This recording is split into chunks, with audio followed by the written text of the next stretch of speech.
The email came in at 12:07 p.m. on Mother's Day, right when my cousins were posting flower bouquets, smiling brunch photos, and paragraphs about gratitude. My mother sent me an invoice for $347,000. The subject line read, "The cost of raising a failure." She copied all 48 relatives in our family. Every aunt, every uncle, every cousin, every in-law from Georgia to Vermont. I stared at my phone in the break room of my office in downtown Boston, with a paper cup of cold coffee in my hand and the hum of the vending machine behind me, and for a second I honestly thought I was reading some kind of joke. My mother had always been cruel in polished, private ways. A sharp comment at Thanksgiving. A smile that cut deeper than yelling. A long silence after my good news, followed by praise for my older sister Vanessa. But this was different. This was public. Intentional. Ceremonial. I opened the message, and there it was, line by line, year by year. She had turned my life into debt. Hospital delivery, ballet lessons I never asked for, braces, school clothes, piano lessons I quit because she said I was embarrassing, a used Honda I never got to keep, even groceries. At the bottom, in bold, she had written, "You have spent your life taking. It is time you understand what you cost me." My first feeling wasn't anger. It was something older than that. Recognition. Because when you grow up as the daughter who is always measured against someone shinier, prettier, easier to love, humiliation stops feeling surprising. It just changes outfits. My name is Naomi Carter. I'm 29 years old, and until last Mother's Day, I still had a quiet habit of hoping my mother might one day look at me and see a daughter instead of a regret. That hope died at 12:07 p.m. And if you already know what it feels like to be the one your family blames for everything they refuse to face, subscribe and stand for dignity. Stories like this matter because some wounds stay invisible until somebody finally says them out loud. I did not cry. I did not call her. Instead, I opened a folder on my phone I had named 3 years earlier, with one simple word: insurance. I didn't open the folder right away. I just stared at the screen, watching the little blue checkmarks appear one by one as my relatives read the email. It felt like standing in a room where everyone had just turned to look at you but you couldn't see their faces yet. You could only feel the weight of their attention settling in. Across the room, someone laughed at something unrelated. A chair scraped. The vending machine dropped a bag of chips with a hollow thud. Life kept moving. Mine paused. I locked my phone and slipped it into my bag like it had burned me. For the rest of the afternoon I sat through meetings, nodded at numbers, explained projections, and answered questions about quarterly forecasts like nothing had happened. That's the thing about working in finance, you learn how to separate emotion from presentation. You learn how to keep your voice steady, even when something underneath you is collapsing. By 5:30 I was on the train back to Somerville. That's when I opened the email again. Not to reread what she wrote, but to scroll through the replies. There were none. Not a single cousin stepping in. Not an aunt saying, "This isn't okay." Not even one awkward attempt to soften it. Just silence.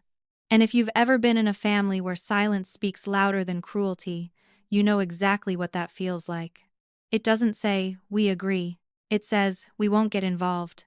I leaned my head against the window as the train rattled past brick buildings and early summer trees, and I felt something shift, not break, not explode, just settle, like a final answer finally arriving.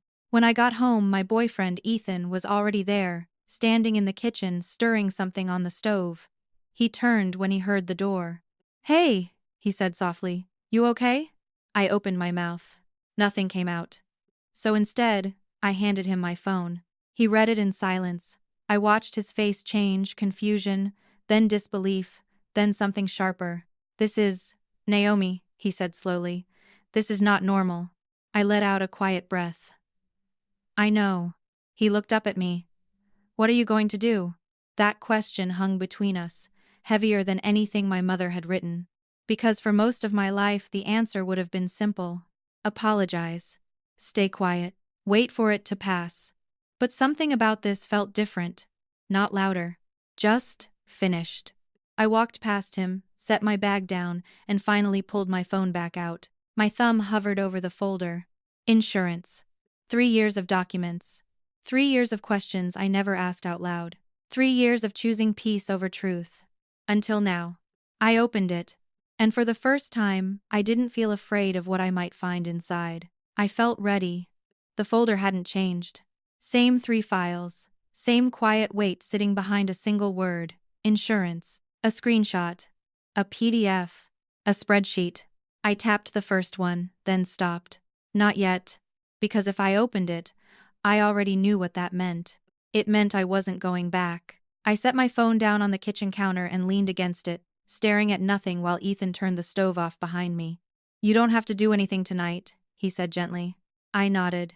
But this wasn't about tonight. This had been building for years, long before the email, long before the $347,000, long before I even understood what was happening to me. When I was growing up, my older sister Vanessa was what people called effortless. Straight A's, debate team captain, law school by 24. My mother loved telling that story. At family gatherings, she'd rest her hand on Vanessa's shoulder and say things like, "She's always been so focused, so disciplined." Then, her eyes would slide to me. "And Naomi, well, Naomi marches to her own beat." People would laugh like that was charming. It wasn't. It was a warning label. Because different in my family didn't mean unique. It meant disappointing.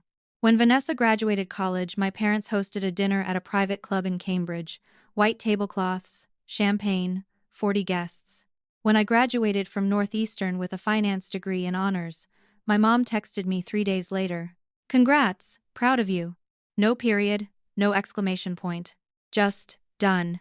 And the strange thing is, I told myself that was enough. Because when you grow up learning to shrink your expectations, even crumbs start to feel like something you should be grateful for. Ethan slid a plate of food in front of me, but I didn't touch it. "I think she planned this," I said quietly. He frowned. "The email? The timing. Mother's Day. Everyone included." I shook my head slowly. "She wanted an audience. And now she has one," he said. I looked back at my phone. Notifications had started coming in. Not replies in the group thread, but private messages. "Cousin Rachel. Hey, I just saw that. Are you okay? Uncle Mark. Call me when you can. Aunt Denise. There's more going on here, isn't there?" I didn't answer any of them, because they weren't asking when it mattered. They were asking now when it was uncomfortable not to. And that difference, it changes how things feel. I picked up my phone again. This time, I didn't hesitate. I opened the PDF. The document loaded slowly, like it was taking its time reminding me what it contained. Bank records. Trust accounts. Dates. Transfers. Numbers that didn't match the story I had been told my entire life. My chest tightened not from shock, from confirmation, because deep down, I think I had always known something was off. I just didn't have proof. Until now. I exhaled slowly and looked at Ethan. "She didn't just humiliate me today," I said. My voice was calm, clear. "She covered something up, and for the first time since that email arrived, I wasn't the one being exposed." I sat down at the table and turned my phone toward Ethan. "Look at this," I said.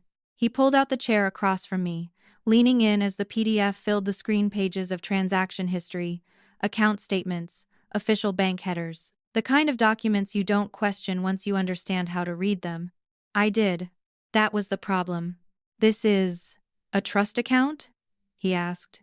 I nodded. "My college fund." He looked up. "You told me you had loans." "I do. 68,000 when I graduated." I swallowed, still paying them. Ethan frowned and looked back at the document. "Then what is this?" I tapped the line that mattered. "The 14th of August, 2015. Full withdrawal, $92,000. Transferred to an account under my mother's name. No partial payments, no tuition disbursements. Just gone." "I found this 3 years ago," I said quietly. "By accident. It happened during my second year working at the firm.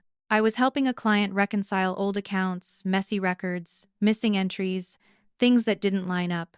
And somewhere in the middle of that, something clicked in my head. A pattern. Not in their finances. In mine. I went home that night and pulled everything I had, old emails, account access, archived documents my grandparents had set up when I was a kid. That's when I saw it. The trust. The balance. And then the withdrawal. 1 month before I started college. I remember sitting on the floor of my apartment at the time, staring at the number, trying to make it make sense, because my mother had told me something very different. She said the money ran out. unexpected expenses, extra tutoring, programs I needed. I believed her. Why wouldn't I? She was my mother. Ethan leaned back slowly, running a hand through his hair. Naomi, this isn't a misunderstanding. I know. I know what it is, I cut in gently. The word didn't need to be said out loud.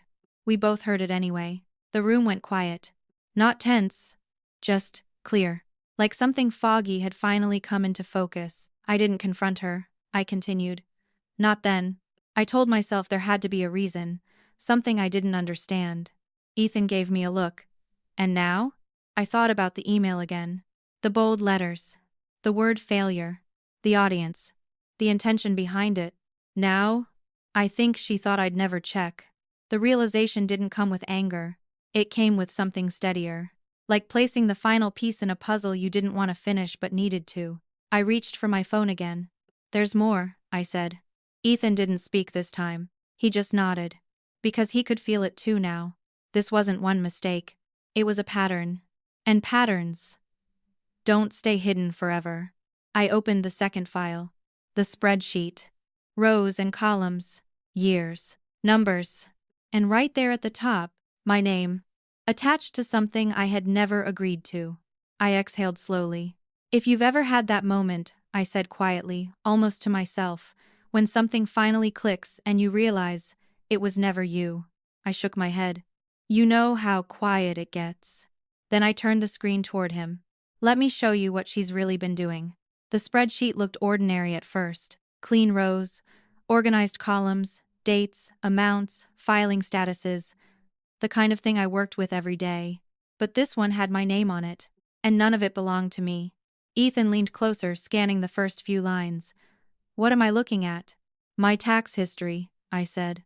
He frowned. You mean your filings? I shook my head slowly. No, hers. I tapped the column labeled dependent status. Year after year. Each one marked the same way. Claimed as dependent. Ethan blinked. But you moved out at 22. I know. You've been paying your own rent, your own insurance, everything. I know. Silence stretched between us as the realization settled in. She used me, I said quietly, on her taxes. Ethan sat back, stunned. Naomi, that's fraud. I let out a slow breath. Yeah. The word landed heavier than I expected. Not because I didn't understand it, but because saying it out loud made it real in a way that thinking it never did. I started getting letters from the IRS 2 years ago, I continued. Audits. Requests for clarification. At first, I thought it was random. What did you do? I hired a CPA. I gave a small, humorless smile. Cost me $3,400 just to figure out why the government thought I owed them explanations for things I never filed. Ethan shook his head. And all this time, she was collecting the benefits, I finished. Refunds, credits, thousands of dollars every year. Built on a lie that used my name, my social security number, my life. And the worst part? She told Dad I agreed to it. Ethan's expression darkened. You're kidding. I wish I was. I looked back down at the spreadsheet. It was all there. Every year she signed my name into a narrative I didn't consent to. Every year she profited from a version of me that didn't exist. And then on Mother's Day she called me a failure. I let out a quiet laugh. Not bitter. Not angry. Just clear. She really thought I wouldn't say anything, I murmured. Ethan studied me carefully. Are you going to? I didn't answer right away. Instead, I scrolled. Because there was still one more file. The one I had avoided the longest. The one that didn't just explain money. It explained everything else. I tapped it. The screen shifted to a collection of credit reports, account openings, purchase histories. My name again. But this time attached to something worse. Balances. Maxed out cards. Late payments. Collections. Ethan leaned forward again. Slower this time. Naomi. I know. My voice didn't shake. Not anymore. 3 credit cards, I said. Opened when I was still in college. Did you? No. He didn't finish the question. He didn't need to. Because we both understood now. This wasn't just manipulation. It wasn't just control. It was something deeper. Something that had followed me into every apartment rejection, every confused credit check, every moment I sat there wondering what I had done wrong. And suddenly, I hadn't done anything wrong. I looked up at Ethan. And for the first time that night, there was no hesitation in my voice. I'm done protecting her. I didn't sleep much that night. Not because I was upset, but because my mind was reorganizing. It's a strange feeling when years of confusion suddenly line up into something that makes sense. Not better, just clearer. Like realizing the reason you've been exhausted isn't because you're weak, it's because you've been carrying something that was never yours. At 2:13 a.m., I got out of bed and walked into the living room. Ethan stirred slightly but didn't wake. I sat on the couch, opened my phone, and pulled up the group email again. Still no replies. But more people had read it. I could tell by the views. 48 recipients. 48 witnesses. And my mother still believed she controlled the story. I opened a new email, typed in every single address from the thread. My fingers paused over the keyboard, not because I didn't know what to say, but because I understood exactly what this would do. Once I sent it, there would be no version of this where things quietly went back to normal. No more holidays pretending nothing happened. No more swallowing comments to keep the peace. No more being the version of myself that made everyone else comfortable. Just truth. And whatever came after. I attached the first file, then the second, then the third. I didn't write a long explanation. I didn't defend myself. I didn't accuse. I kept it simple. Since we're sharing numbers today, I thought I'd share mine. I stared at the sentence for a long time. Then I hit send. The replies didn't come right away. They never do. Truth takes a second to land. But when it does, it moves fast. By 7:30 a.m., my phone was vibrating non-stop on the kitchen counter. I made coffee, sat down, finally opened the thread. Uncle David. Linda. What is this? Aunt Karen. This can't be real. Cousin Alyssa. Naomi, is this true? Another message. Someone explain this immediately. And then, silence from my mother. No denial. No correction. Nothing. Which, somehow, said everything. I leaned back in my chair, wrapping my hands around the mug. Across from me, Ethan watched quietly. You okay? He asked. I thought about it. About the email. About the years before it. About the girl I used to be, the one who would have panicked, apologized, tried to fix something that was never hers to fix. I think, I said slowly, I just stopped being afraid of her. And if you've ever reached that point with someone who had power over you for far too long, you know it doesn't feel loud. It feels still, like the ground finally leveling out under your feet. I took a sip of coffee and glanced back at my phone. Another message came in, this one from my grandmother. Just 5 words. Come see me, today, alone. I stared at it longer than I expected, because out of all 48 people in that email, she was the only one who didn't ask a question. She made a decision. My grandmother's house sat at the end of a quiet road in Connecticut, surrounded by tall trees and the kind of stillness that makes you hear your own thoughts a little louder. I drove down that road just after 9. No music, no podcast, just the hum of the engine and everything replaying in my mind, my mother's email, my reply, the messages that followed, and the silence that came after that. Because around midnight, it started. One by one, people stopped responding in the thread. Then they left it. Then they disappeared from it completely. By the time I woke up, I counted. 47 people had removed my mother. No announcements, no speeches, just quiet exits. If you've ever seen people finally step away from something they should have walked away from years ago, you know it doesn't look dramatic. It looks like distance. And distance can be louder than anger. I pulled into my grandmother's driveway and sat there for a moment, hands still on the wheel. This house had always felt different. Safer. Not perfect, but honest. I stepped out of the car and walked up the stone path.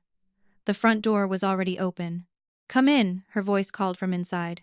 I found her in the study, seated behind her desk, papers spread neatly in front of her, glasses low on her nose.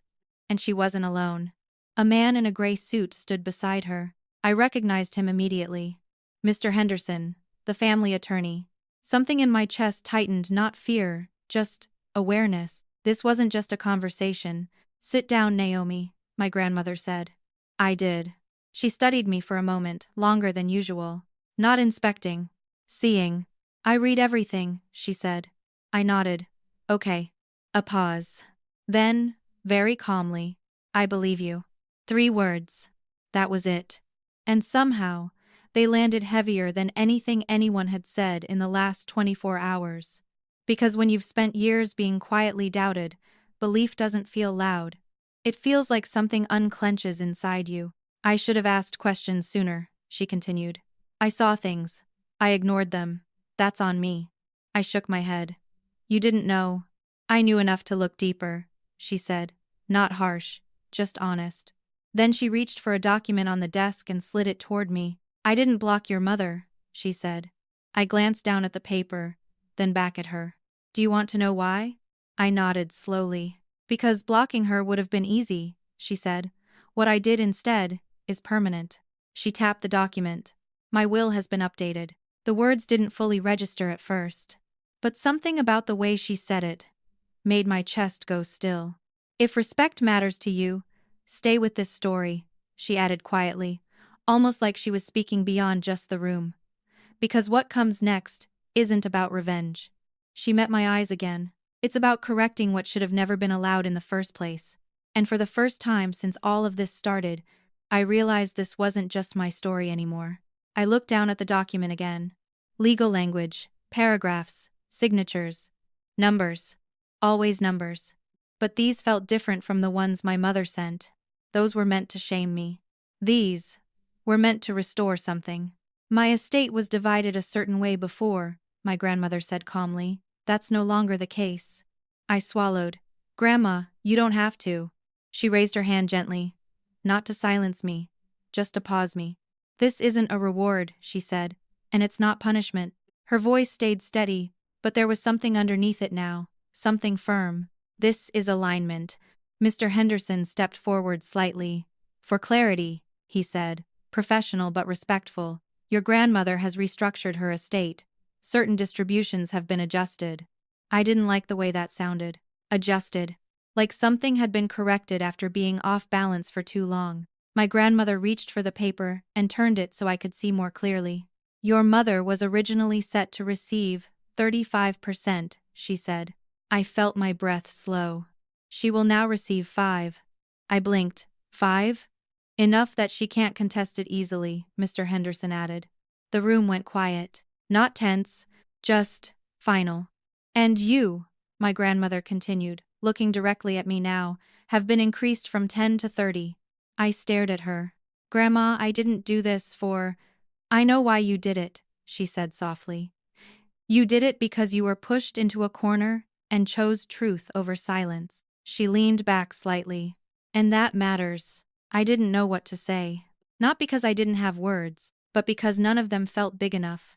I should have protected you, she added, quieter now. Years ago.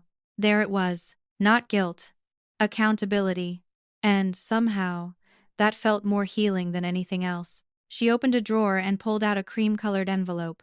I tried once, she said. You never got it. She handed it to me. My name was written on the front in her handwriting. I opened it slowly. Inside was a check, dated 6 years ago. $50,000. And a letter. To my granddaughter Naomi, may your future be brighter than anyone expects. You've always been more than enough. Love, Grandma. My vision blurred before I could stop it. She told me you refused it, my grandmother said quietly. Of course she did. Another version of me rewritten without my consent. I folded the letter carefully, holding it like it might fall apart if I wasn't gentle enough. I didn't know, I whispered. I know, she said. A long silence followed. Not empty, just full. Of things finally being seen. Of truths no longer needing to hide. Of a life that, piece by piece, was being returned to me. As I stood to leave, my grandmother reached for my hand. You don't owe anyone your silence anymore, she said. I nodded. And if you're listening right now, somewhere in your own quiet moment, wondering if it's okay to stop protecting people who never protected you, stay. Strength grows here. Because sometimes the hardest thing isn't telling the truth. It's allowing it to change everything after you do. I walked out of that house, different than I walked in. Not lighter, but clearer. And clarity changes how you carry everything else. I was halfway down the driveway when I saw her. Vanessa. She was standing near her car, arms wrapped around herself like she'd been there for a while, waiting. Her hair wasn't styled the way it usually was. No makeup. No confidence carefully arranged on her face. Just her. "Naomi," she said when I got closer. I stopped a few steps away but didn't move any closer. "I didn't know if you'd come out this way," she added. "I almost didn't," I replied. That wasn't entirely true. I had needed to see my grandmother. But seeing Vanessa, that was different. She took a slow breath. "Can we talk?" "Just a minute." I hesitated, then nodded once. She looked down at the ground before meeting my eyes again. I read everything. The documents, the accounts, the cards. I didn't respond. Because there wasn't anything to clarify. It was all there. "I didn't know at first," she said quickly. "About the credit cards. I swear I didn't. Mom told me it was temporary. That you knew. That it was helping with something." I held her gaze. "And when you realized that wasn't true?" Her voice broke slightly. I didn't want to see it. That answer sat between us, heavy but honest. "I was scared," she continued. "You know how she is. The way she turns on people. I thought, if I stayed on her side, I'd be safe." I nodded slowly. "That makes sense." Vanessa blinked, like she didn't expect that. "But it doesn't make it okay," I added. Her shoulders dropped. "I know." A quiet breeze moved through the trees around us. For a second, neither of us spoke. "I'm not asking you to forgive me," she said. I needed you to know I see it now. All of it." I studied her face. For the first time, I didn't see the sister who always won. I saw someone who had been playing a different version of the same game, just with better odds. "I believe you," I said. She exhaled shakily. "But I'm not there yet," I continued. "Not with you. Not with any of it. I understand." And I think she did. We stood there for another moment. Then I stepped past her toward my car. "Naomi!" she called softly. I turned slightly. "I am sorry." I nodded once. Then I got in my car and closed the door. No hug. No promises. Just the beginning of something honest. And for us? That was new. By the time I got back to Boston, the sky had already started turning that soft gray blue that comes right before evening settles in. Ethan was on the couch when I walked in, laptop open but clearly not working. He looked up immediately. "How did it go?" I set my keys down slowly. "It changed things." That was the simplest way to say it. He closed the laptop. "Good change or heavy change?" "Both," I said. I told him everything about my grandmother, the will, the letter I never received, the check that had been sitting in a drawer for 6 years because someone decided I didn't deserve it. Ethan didn't interrupt. He just listened. When I finished, he leaned back, exhaling. "That's a lot to process in one day." I nodded. "It doesn't feel real yet." "And your mom?" I shook my head. No response. Not to me. Not to anyone, from what I can tell. That silence didn't feel peaceful. It felt like something waiting. Ethan studied me for a moment. "Do you think she'll try to reach out?" "Yes." No hesitation. Because I knew her. Not emotionally, at least not anymore. But strategically. She didn't let go of control easily. "She won't apologize," I added. "She'll try to reframe it." "Like what?" "Like I misunderstood. Or exaggerated. Or embarrassed her." I gave a small, tired smile. Some version where she's still the victim. Ethan didn't smile back. "And what will you do if she does?" I thought about that. Not the version of me from a year ago. Not even the version from yesterday. The version of me sitting here now. "I won't engage," I said. He raised an eyebrow slightly. "At all?" "Not in the way she expects. Because for years, every interaction with my mother followed the same pattern." "She pushed," I explained. "She twisted. I defended. She escalated. I apologized, over and over again. But now, there was nothing left to prove. Nothing left to earn. Just space." I walked over to the window, looking out at the street below. Cars passing, people heading home. Normal life continuing like nothing had shifted. But mine had. Completely. "I used to think if I could just say the right thing," I said quietly, "she'd finally understand me." Ethan came up beside me but didn't interrupt. "I don't think she ever wanted to understand me," I continued. "I think she needed me to be wrong." The words felt strange. Not painful. Just accurate. And accuracy has a way of removing emotion from things that used to control you. My phone buzzed on the table behind us. I didn't turn around right away, but something in me already knew. "She's here," I said softly. Ethan frowned. "What do you mean?" I turned, looked at the screen. A new message. From her. After everything, she had finally decided to speak. I didn't pick up the phone right away. I just stood there, looking at her name on the screen like it belonged to someone I used to know. Ethan stayed quiet behind me. He understood this wasn't something he could step into. After a few seconds, the phone buzzed again. Another message, then another. I finally walked over and picked it up. The first one read, "Naomi, we need to talk." The second, "What you did was completely out of line." And the third, "You humiliated me in front of the entire family." I let out a slow breath. Of course. No acknowledgement, no denial, no curiosity about the truth. Just control trying to reassert itself. I scrolled. More messages followed. "You took things too far. This could have been handled privately. I was trying to teach you a lesson." That last one made me pause. A lesson. I sat down at the table, phone still in my hand. Ethan watched me carefully. "What is she saying?" I turned the screen toward him. He read silently, then shook his head. "She really thinks this is about her." I nodded once. "It always is." Another message came through while we were sitting there. This one longer. "You've always been sensitive. I had to push you because you don't push yourself. Everything I've done was to make you stronger, and this is how you repay me?" I stared at it. Not because it hurt, but because it sounded so familiar. The same words, just rearranged. Different situation. Same script. I set the phone down. "I'm not answering that," I said. Ethan tilted his head slightly. "Are you sure?" "Yes." Not defensive. Not emotional. Just certain. Because responding would mean stepping back into the role she understood. The one where I explain myself until I'm exhausted. The one where she decides what counts. "I don't need her to understand me anymore," I added. That sentence sat in the room for a moment, and then something unexpected happened. Relief. Not the loud kind. Not the kind that makes you cry or collapse. The quiet kind. Like setting down something heavy you didn't realize you were still holding. My phone buzzed again. I didn't look at it this time. Instead, I reached over, flipped it face down, and left it there. Ethan watched me for a second, then gave a small nod. "Okay," he said. Outside, the streetlights flickered on one by one. Inside, nothing felt urgent anymore. She could text. She could call. She could rewrite the story in her head as many times as she needed to. But for the first time, I wasn't part of that version anymore. She didn't stop. The messages kept coming that night. Then the calls started. I watched the screen light up from across the room, her name flashing, disappearing, then returning again minutes later. At one point, she called 3 times in a row, like repetition might force a different outcome. It didn't. I left the phone where it was, face down, silent. Ethan ordered takeout.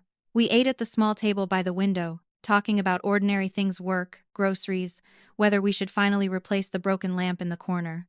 Not because nothing had happened, but because everything had, and for once, I didn't feel like I had to center my life around her reaction to it. Around 10:30, my phone buzzed again. Different name. My dad. I picked it up immediately. "Hi," I said softly. There was a pause on the other end. Not awkward, just heavy. "Hey kid," he said. He hadn't called me that in years. "You okay?" he asked. I leaned back in my chair. "Yeah, I think I am." Another pause. "I should have seen it," he said quietly. The words came out like they'd been sitting in his chest all day. I should have asked more questions. About the loans, about the credit issues, about everything. I closed my eyes for a second. "You didn't know," I said. "I didn't look," he corrected gently. That landed differently. Not defensive. Not shifting blame. Just honest. "I talked to your mom," he continued. I didn't ask how that went. I could already imagine. "I asked her directly," he said. "About the accounts, the taxes, all of it. And?" A long breath on the other end. She didn't deny it. Something in my chest tightened, not from surprise, but from the weight of hearing it confirmed outside of my own voice. "She said you misunderstood the context," he added. "That it wasn't what it looked like." I almost smiled. "Of course. She's always been good with context," I said quietly. He didn't respond to that. Instead, he said something else. Something that mattered more. I'm leaving. I sat up slightly. Leaving? The house, for now. His voice stayed steady, but there was something underneath it, something final. I need space to think, to understand what I've been part of without realizing it. I nodded, even though he couldn't see me. Okay. I don't know what happens next, he admitted. But I do know one thing. What? You didn't deserve any of this. My throat tightened. Not painfully. Just full. Because sometimes, it only takes one person saying the right thing to undo years of being told the wrong ones. We stayed on the phone a little longer, not saying much. Just being there. And when we hung up, I didn't feel alone anymore. Not in the way I used to. 3 days passed. The calls from my mother slowed, then stopped. Not because she gave up, because she changed strategies. It started with an email. Subject line: "We need to fix this before it gets worse." I opened it out of curiosity, not obligation. The tone was different this time. Calmer, measured, almost reasonable if you didn't read it too closely. She wrote about misunderstandings, about family reputation, about how things had spiraled unnecessarily. She didn't mention the trust fund directly, or the taxes, or the credit cards. Instead, she focused on something else. Image, perception, damage control. She said people were talking, that extended relatives were asking questions, that this kind of exposure could follow me professionally. I almost laughed at that, not because it was funny, but because it was predictable. Even now, she wasn't worried about what she had done. She was worried about how it looked. I closed the email without replying. Then I blocked her. Phone, email, everything. Not dramatically, just completely. It didn't feel like cutting something off. It felt like sealing a door that had been swinging open for too long. Later that afternoon, I met my dad for coffee. A small place near the river, quiet, neutral. He was already there when I arrived, sitting at a corner table with a cup he hadn't touched. He looked different. Not broken, but stripped down, like someone who had spent a lifetime believing one version of things and was now standing in the absence of it. "Hey," he said when I sat down. "Hi." We didn't hug this time. We didn't need to. "How are you holding up?" he asked. "I'm okay," I said. "You?" He gave a small nod. "Getting there." A pause. Then he reached into his jacket and pulled out a folded piece of paper. "I went through some old files," he said. "Things I should have looked at years ago." He slid it across the table. I opened it slowly. It was a copy of the trust account summary, the same one I had found, but this one had his handwriting on it. Dates circled. Notes in the margins. Questions. "I didn't know," he said again, "but I should have." I looked up at him. He wasn't asking for forgiveness. He wasn't defending himself. He was just standing in the truth. And that made it easier to breathe. "I'm filing for divorce," he added.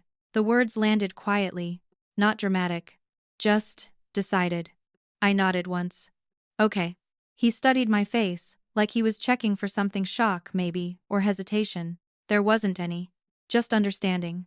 Because some things don't need to be explained once you see them clearly enough. We sat there for a while after that, not rushing the conversation, not filling the silence, just letting it exist. And for the first time in a long time, it didn't feel uncomfortable. The week after that felt unfamiliar. Not chaotic, not heavy, just different. Like my life had been running on a constant background noise I didn't notice until it stopped. No messages from my mother. No tension before checking my phone. No quiet rehearsing of what I might say if something went wrong. Just space. I didn't realize how much of my energy had gone into anticipating her until there was nothing left to anticipate. Work felt easier. Not because the job changed, but because I wasn't carrying something invisible into every meeting. I wasn't second-guessing my tone, my decisions, my worth. I just did my job. And I was good at it. That part hadn't changed. I just finally believed it without needing anyone else to confirm it. That Friday, Ethan and I signed the lease on a new apartment. Cambridge. 1 bedroom bigger than my old place. A kitchen with actual counter space. Windows that let in more light than I was used to. Nothing extravagant, but intentional. We walked through it slowly after signing, standing in the middle of the empty living room. "This feels different," Ethan said. "It does," I agreed. "Not like an escape, More like a step forward that didn't need permission. We talked about where things would go. Couch here, table there, bookshelf by the window. Simple decisions. But they felt ours. No outside voice shaping them. No quiet need to justify anything. Just choice. That Sunday, my dad came over. He brought a plant. A small one. Nothing dramatic. I didn't know what else to bring, he said. It's perfect, I told him. We set it by the window together. Ethan opened a bottle of wine. We ordered takeout, sat on the floor because we didn't have furniture yet. At one point, my dad looked around the room, then back at me. You built this yourself, he said. Not as a question. As a realization, I nodded.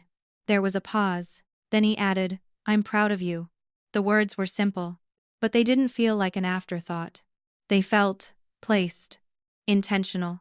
I looked at him, really looked this time, not as the man who had missed things, but as someone who was choosing to see them now. Thank you, I said. And I meant it.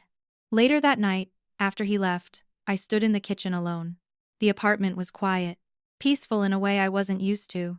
Not the kind of quiet that feels like something is missing, the kind that feels like nothing is wrong. I leaned against the counter and let that sink in. No noise, no pressure, no version of myself I had to perform. Just me.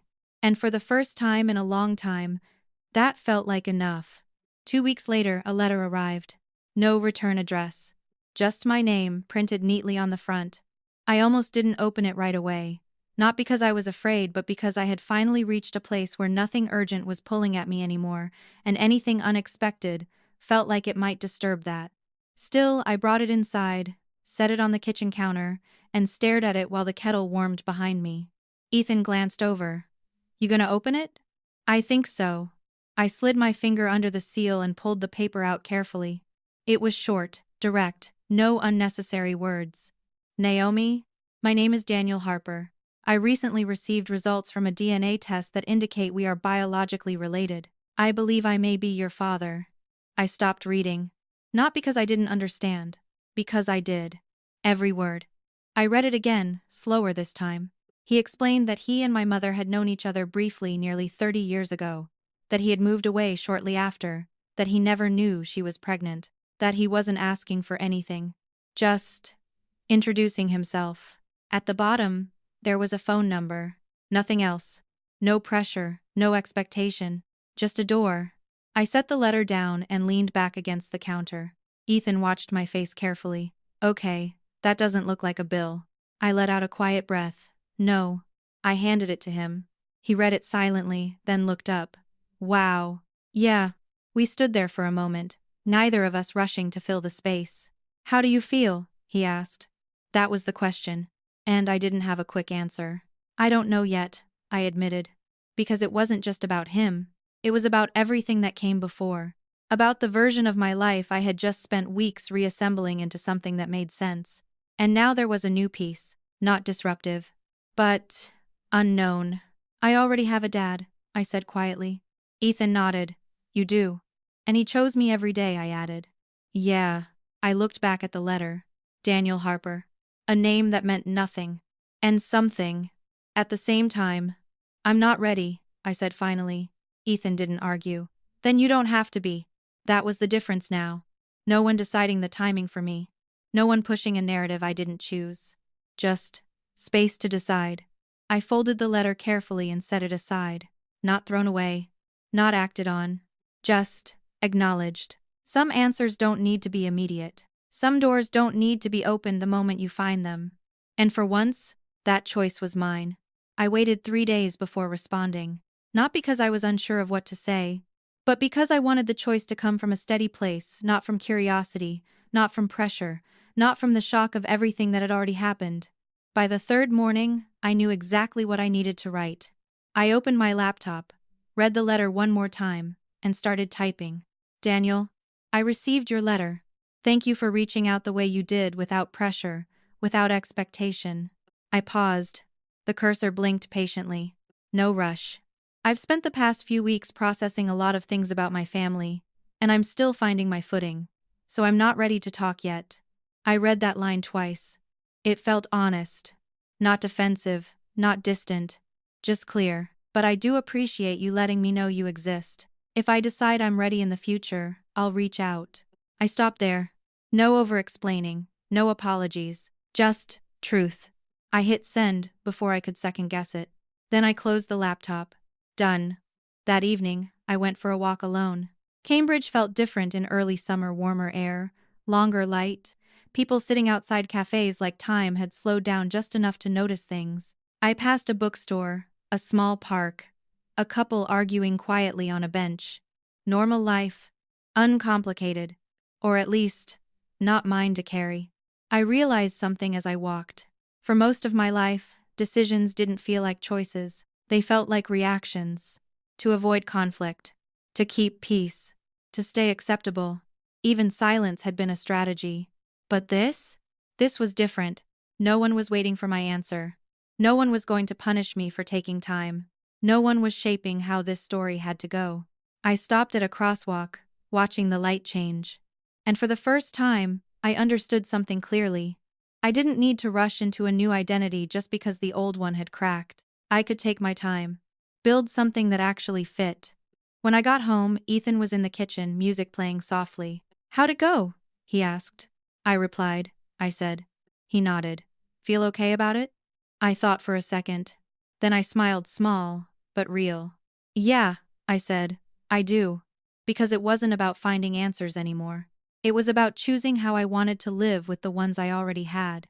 And that felt like enough for now. She showed up on a Tuesday. Not at my apartment. Not at my grandmother's house. At my office. I had just stepped outside, thinking about dinner, when I saw her standing across the street. Waiting. For a second, my body reacted first, that old instinct to brace, to prepare, to shrink. But it passed. Quickly. Because I wasn't that version of myself anymore. "Naomi." I walked toward her, steady, and stopped a few steps away. "I've been trying to reach you," she said. "I know. You blocked my number." "Yes."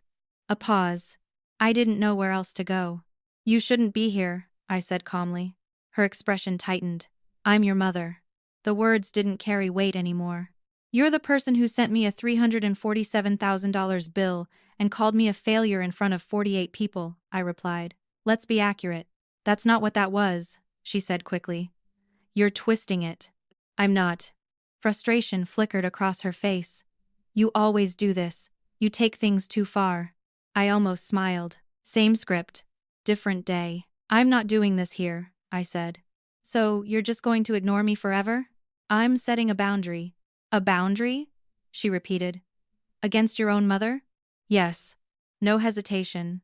No apology. She stared at me, searching for something, an opening, a weakness, something familiar. "You can't cut me out after everything I've done for you," she said. There it was again. The debt? Only this time I didn't step into it. "I'm not arguing history with you," I said. "Because you know you're wrong." "No," I replied evenly. "Because you won't hear it." That slowed her down. "I came here to fix this," she said, softer now. "This isn't mine to fix." Her voice hardened. "So that's it?" I took a breath. "I already walked away," I said. She looked at me like she didn't recognize me. Maybe she didn't. For 29 years, I hadn't meant it. But now I did. I nodded once, turned, and walked to my car. As I drove away, I saw her in the mirror still standing there. And for the first time, I didn't feel like I was leaving. I felt like I was free. I didn't tell Ethan right away. Not because I was hiding it, but because nothing about that encounter felt urgent. That was new. I got home, set my bag down, changed into something comfortable, and started making dinner like any other evening. The rhythm of it, cutting vegetables, boiling water, the quiet sound of music in the background felt grounding in a way I hadn't known I needed.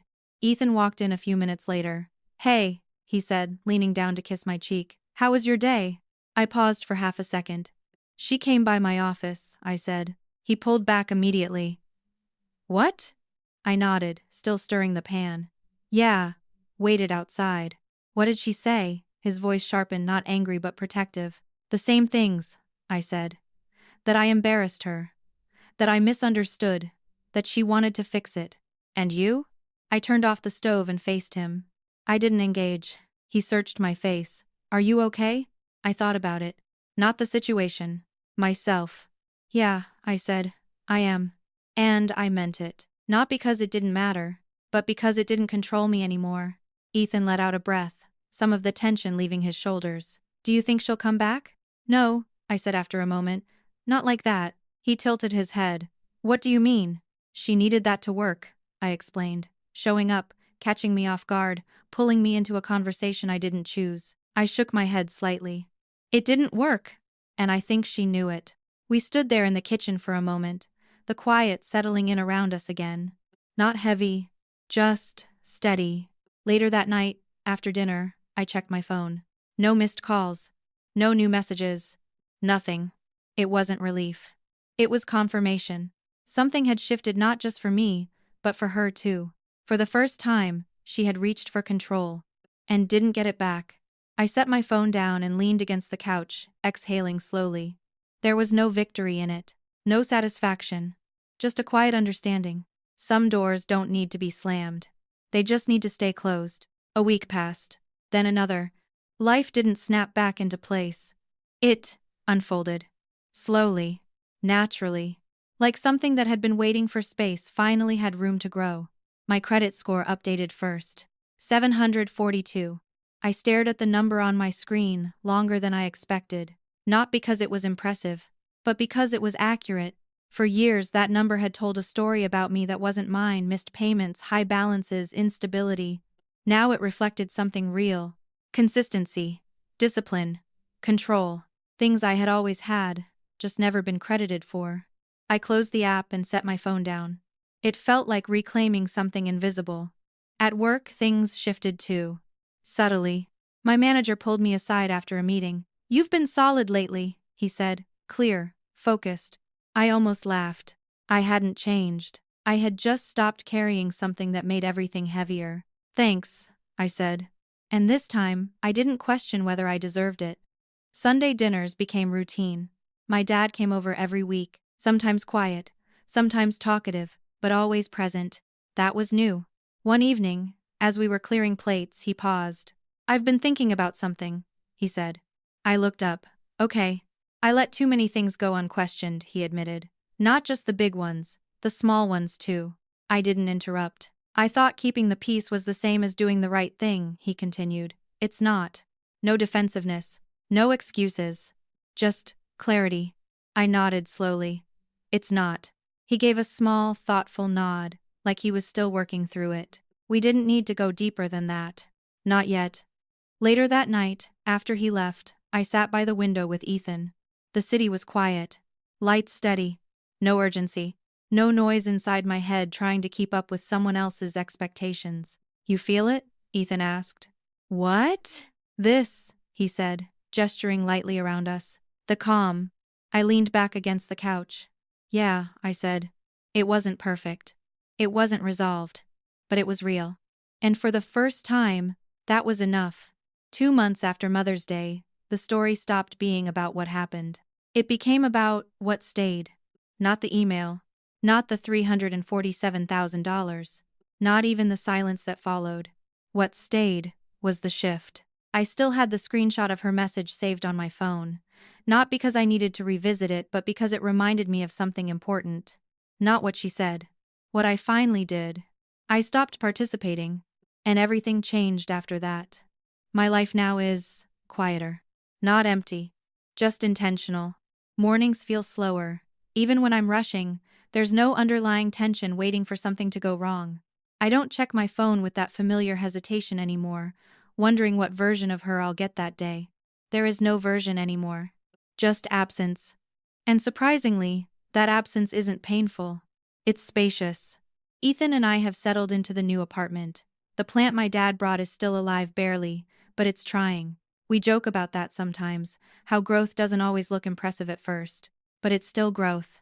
My dad comes by every Sunday, not out of obligation, out of choice. And that difference matters. Vanessa and I text occasionally. Nothing deep yet, just small things, careful steps, no pretending everything is fixed. Just honesty. That's enough for now. A few days ago, I opened that folder again. Insurance. The files were still there. The proof. The years of quiet documentation.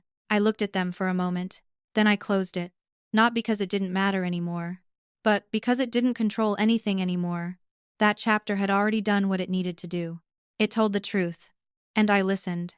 If you've been carrying something like that silence, doubt, a version of yourself shaped by someone else's story, you don't have to keep holding it just because it's familiar. Sometimes, the shift doesn't come from winning. It comes from stepping out and letting things fall where they actually belong. If this story felt close to something in your own life, stay where you are understood.